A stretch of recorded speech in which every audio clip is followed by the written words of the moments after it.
Mas eu citei Daniel pelo seguinte, porque quando o anjo Gabriel revela o futuro, porque ele começou a orar, ele percebeu que os 70 anos que Jeremias havia dito estavam chegando ao fim.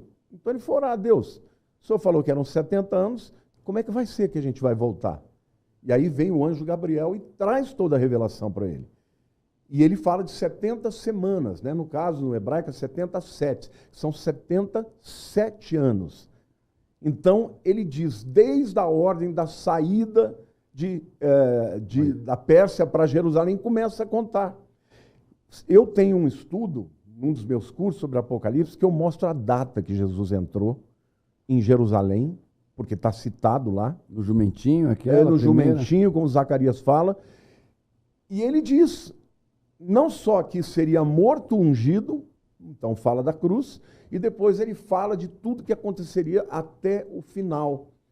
E a última semana, que é chamada Semana da Grande Tribulação, ela vai ser iniciada com um grande acordo de paz. E a semana são 7 anos.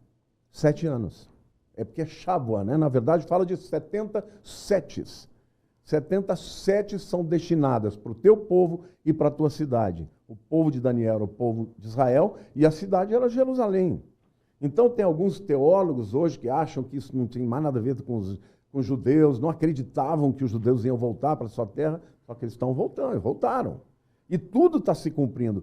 E ali, quando Israel volta para a sua terra, começa o tempo do fim.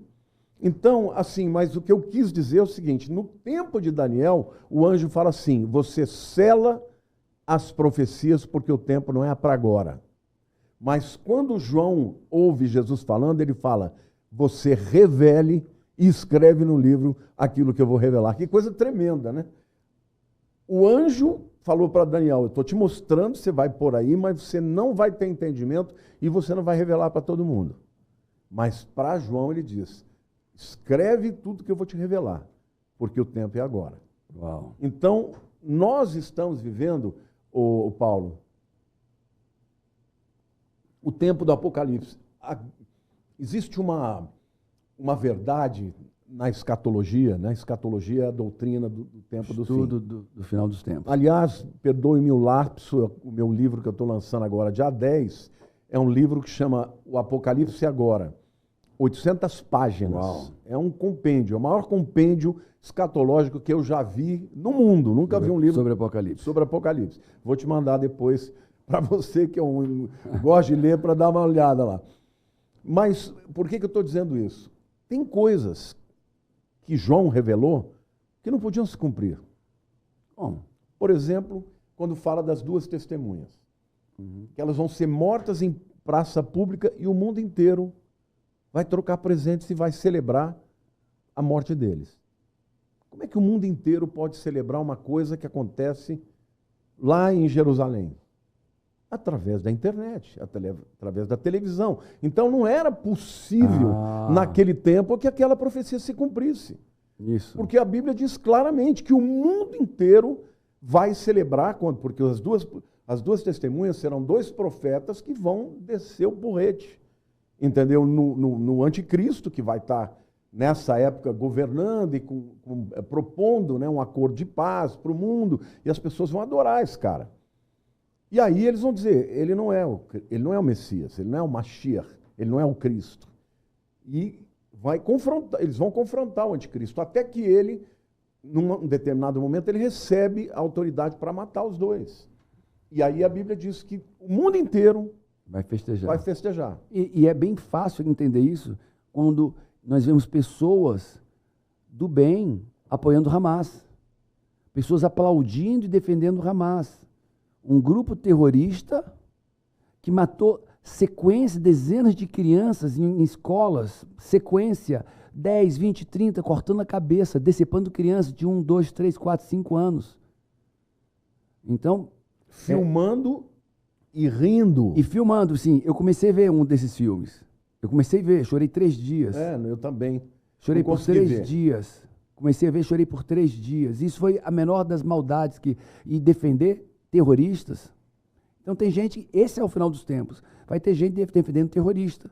Tem gente defendendo assassinos. Tem gente para tudo. Porque é um engano, né?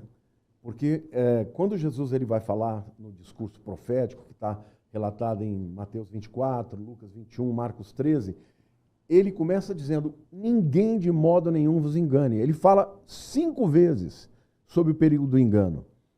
Perigo do engano. E Paulo também, quando ele escreve a Timóteo, na primeira carta, capítulo 4, versículo 1, ele diz, no final dos tempos, nos últimos tempos, alguns apostatarão da fé, dando ouvidos a espíritos enganadores e doutrinas de demônios.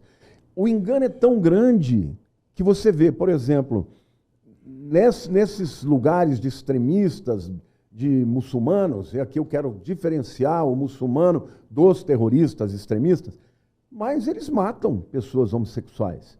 Matam. E como é que podem ter um grupos de vídeo, gays defendendo esses caras? Eu vi caras? um vídeo, eu não sei se foi na invasão do Afeganistão, por aquele grupo radical, eram 80 homens num prédio de 5, 6 andares. Era Al-Qaeda na época do Al-Qaeda. E eles botaram os 80 para pularem e morrerem na queda.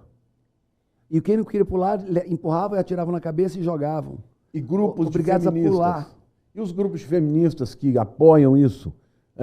Free Palestine, Palestina Livre. Cara, esses camaradas, eles estupraram, eles mataram mulheres, eles abriram o ventre de uma mulher grávida com uma faca, arrancaram a criança. Na frente do pai. Na frente do Na pai, frente do da pai. família.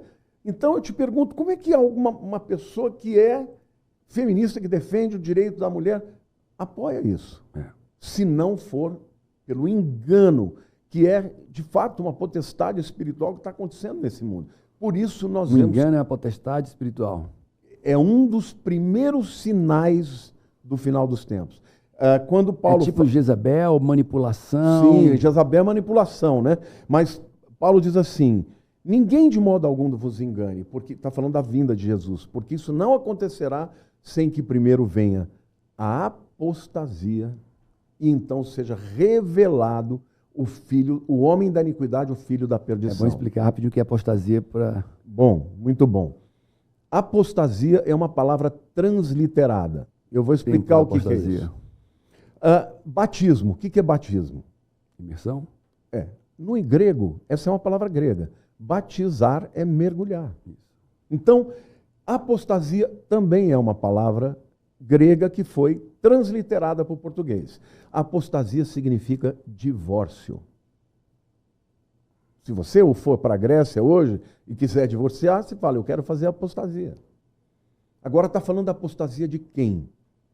Dos que foram cristãos, que tiveram uma aliança com Deus e que romperam com Ele. Ninguém apostata se não tiver casado. A igreja era noiva, a noiva veio, casamos, Isso, e agora exato. estamos nos divorciando da noiva, que a noiva é a igreja de Cristo.